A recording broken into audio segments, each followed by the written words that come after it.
The marble floor gleamed like water under the morning lights, polished so perfectly that every chandelier above reflected twice, once in the ceiling, once at the feet of those who dared to walk through.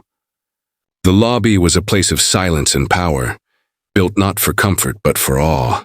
Men in pressed suits strode across it with the confidence of kings, their shoes clicking against the stone like a private orchestra, announcing their presence. Then came the sound that broke the rhythm, a different sound, not clicks, but the slow drag of fabric and the faint creak of leather bending under weight. On his knees, bent low with a rag in his hand, was a janitor. His uniform was neat but faded from years of washing, the blue of it worn almost to gray. His head was bowed, his movements steady, his breathing calm. And on his feet were shoes so worn they looked older than the building itself. The soles were cracked, patched with thread where leather had once split. The laces didn't match, one black, one brown, tied tightly, holding the shoes together as though refusing to let them give up. To anyone else they might have seemed like nothing. To the man who approached they were everything. A billionaire, tall and broad in a suit that cost more than most earned in a year, slowed his pace.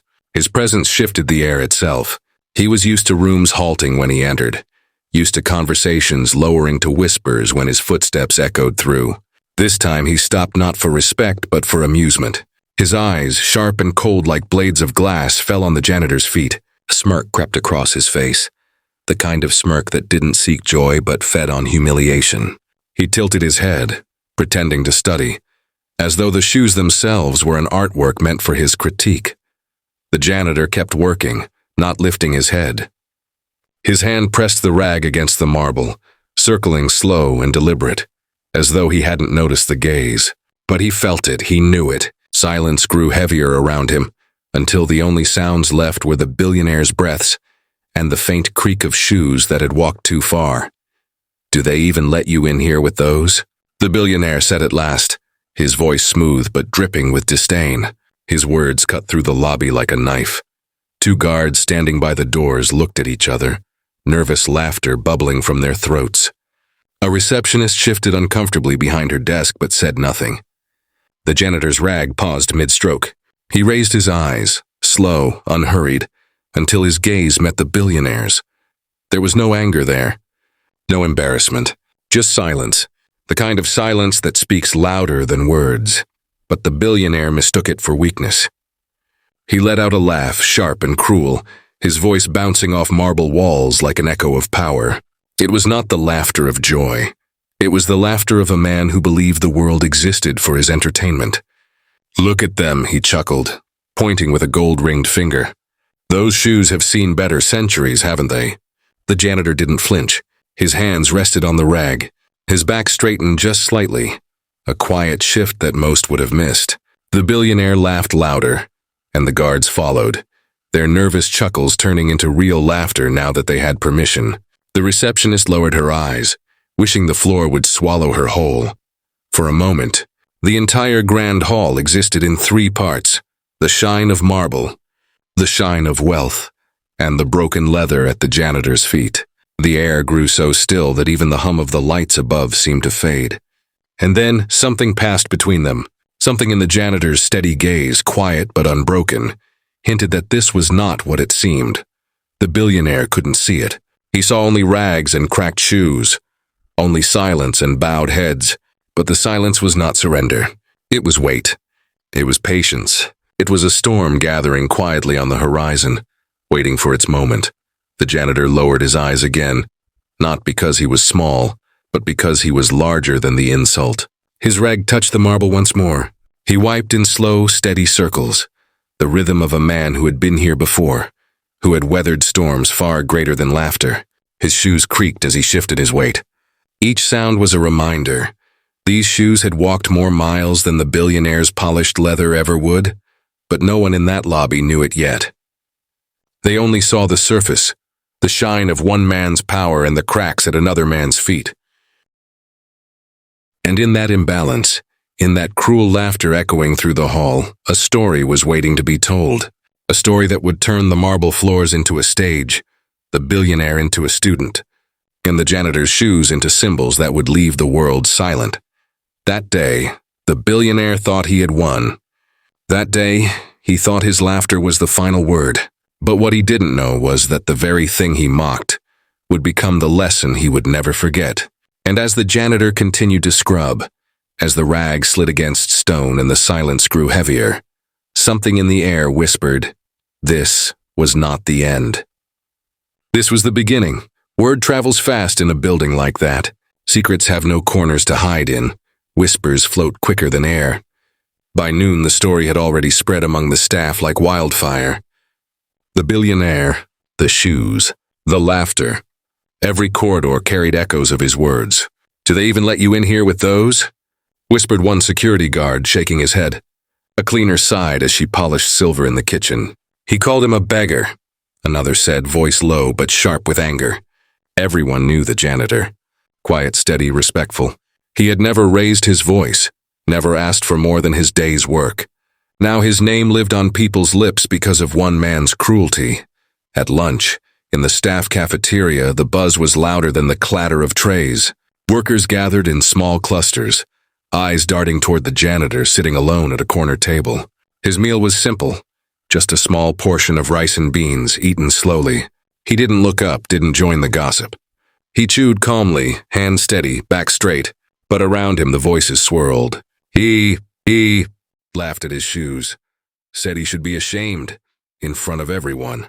Some wanted to comfort him, but his silence made them hesitate. Others were angry for him, clenching fists beneath tables. The janitor didn't need their pity.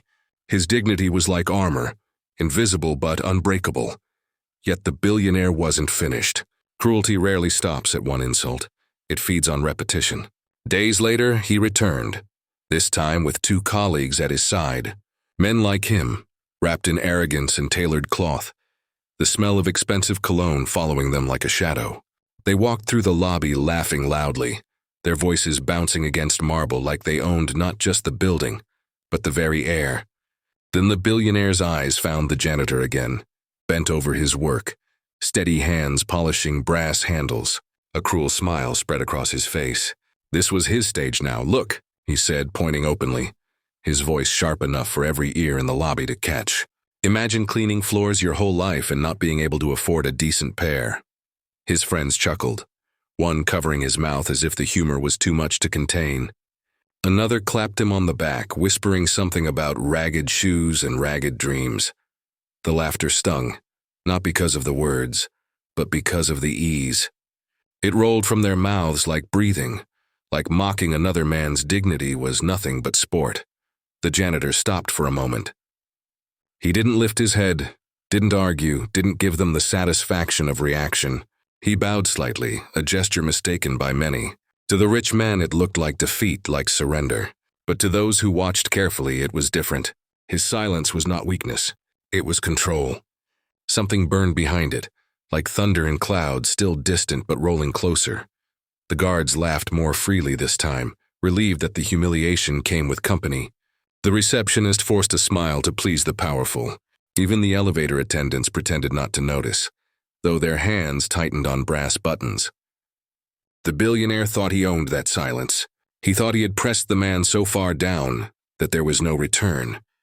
He mistook dignity for emptiness, stillness for surrender. But inside the janitor, a storm gathered. Every insult was fuel. Every laugh was lightning. He wiped the brass handles carefully, his reflection staring back at him from polished metal.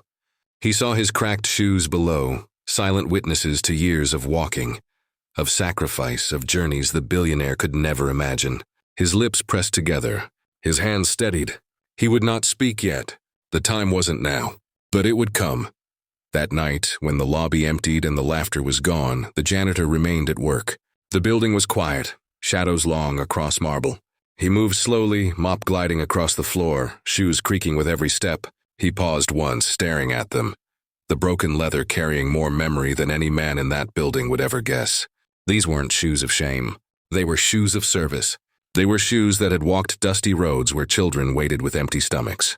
Shoes that had stood in classrooms without walls, chalk in hand, teaching letters to those who could not afford books. Shoes that had walked into villages carrying hope instead of pride. The billionaire didn't know. His colleagues didn't know. To them, the cracks were just proof of poverty. But to the man who wore them, the cracks were history. Every scar, every patch told a story that silence was saving for the right moment. And so the days went on. More whispers, more stares. Staff shook their heads when the janitor passed. Some admired him more for his calm. Others pitied him in secret. But no one truly knew. They didn't know that silence can be louder than words. They didn't know that dignity, when tested, only grows stronger. The billionaire believed he had silenced him forever. But the truth was simple. He had only sharpened the story that would one day humble him. Because storms do not announce their arrival with thunder first. They arrive in silence, in clouds, in patience. And when they break, they change everything. The night of the gala came like a wave of gold and glass.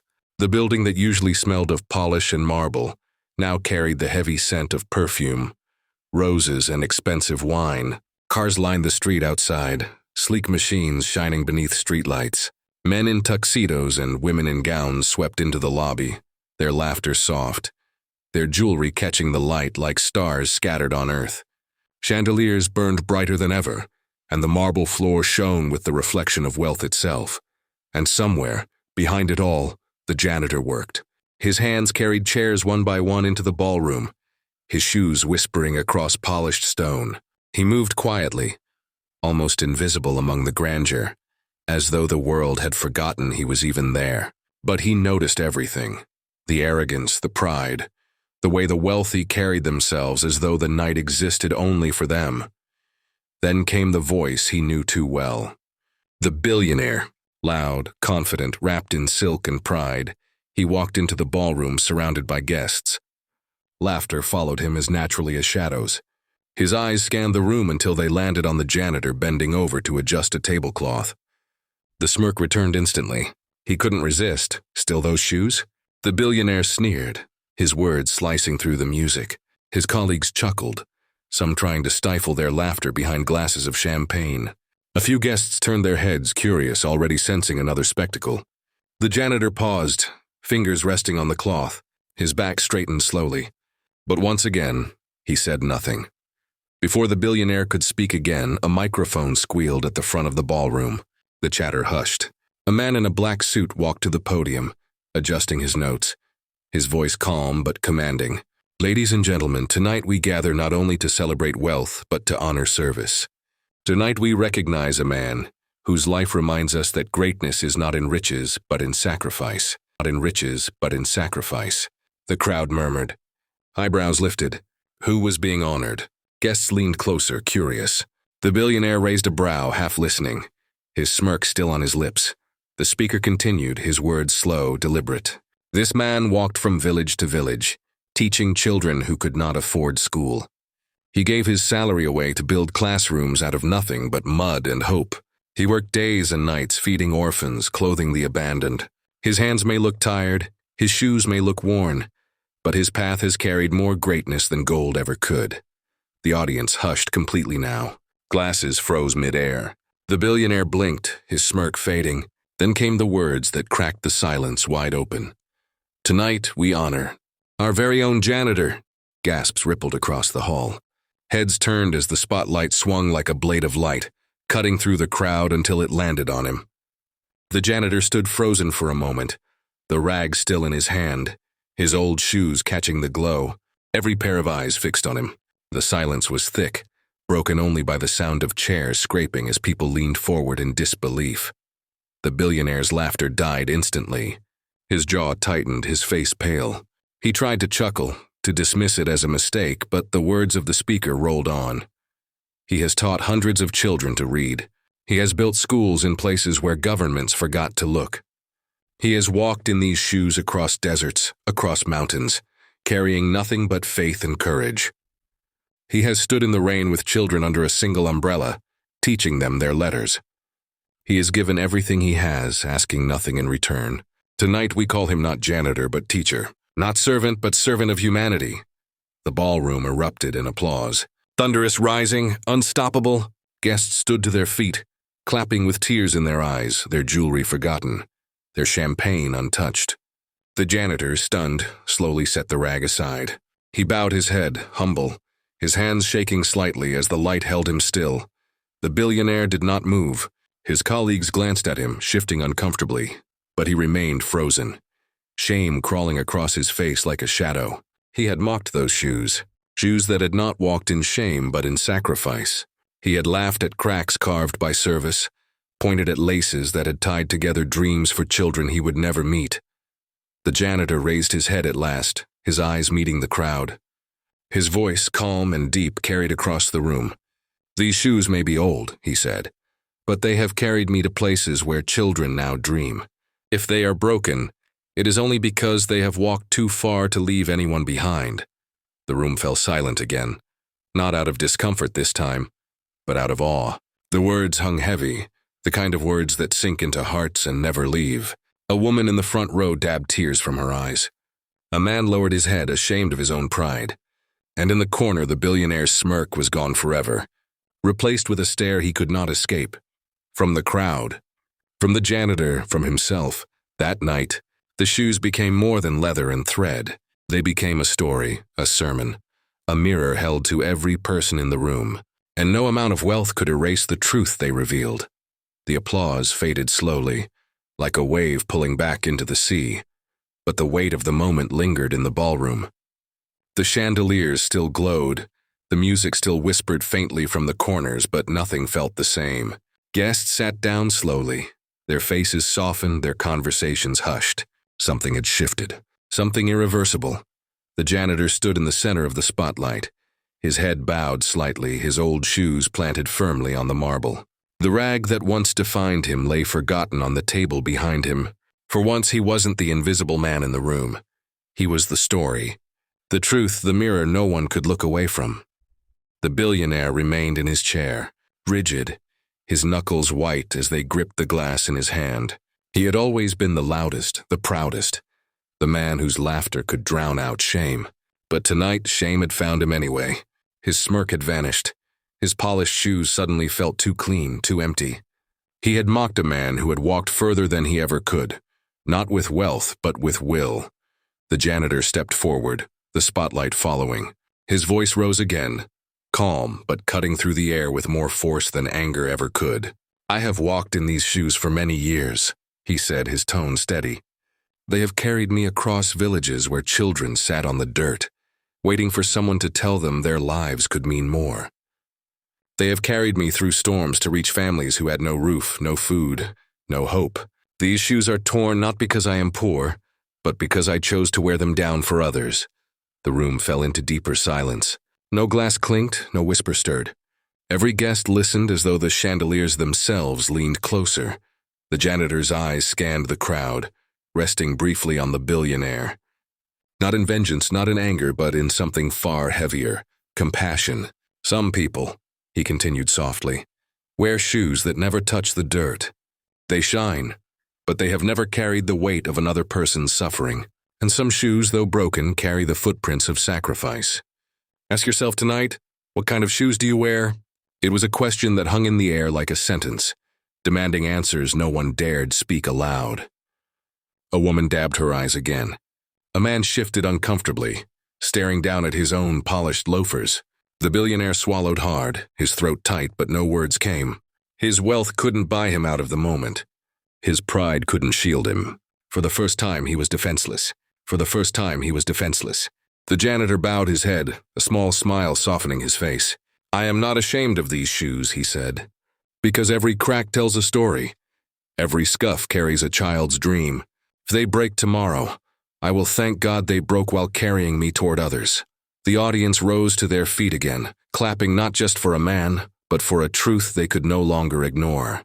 Their applause shook the walls louder and louder, until it drowned out every doubt, every smirk, every echo of mockery that had ever lived in that marble hall. The billionaire couldn't clap. His hands hung limp at his sides, his chest heavy.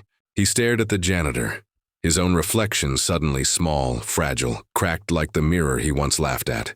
He wanted to speak, to defend himself, to pretend it was all a misunderstanding, but the words died in his throat. For the first time, silence became his teacher. Later that night, as the guests drifted out into the cold air, conversations buzzed, not about the billionaire's wealth, not about the wine or the gowns, but about the janitor's words. They whispered of sacrifice, of shoes that carried more than leather should. Some promised themselves to walk differently, to serve more, to look past shine and see struggle. The billionaire walked out alone, his steps slower, his head lower. For the first time in his life, he envied a pair of shoes more than a mansion. He envied a man whose dignity could not be bought, whose humility outshone every chandelier. He had spent a lifetime polishing the outside of his world, while the janitor had spent his wearing himself down for others. And inside, the janitor returned quietly to his work. He picked up the rag again, his hands steady, his heart unshaken. The applause had ended, but it didn't change him. He was never seeking applause. He was never seeking recognition. He was simply walking the path he always had, step by step, in the shoes that told his story. Because true greatness does not shine, it endures. True wealth does not boast, it serves. And sometimes the most powerful lessons are taught not from podiums or palaces, but from the quiet footprints of a man who never stopped walking. That night, the billionaire learned that mocking another man's shoes could reveal more about your own soul than his. And the janitor? He proved that even in silence, dignity speaks louder than laughter. And so, the marble hall that once echoed with mockery now carried a new sound, the lingering echo of humility, of truth, of a lesson the rich would never forget.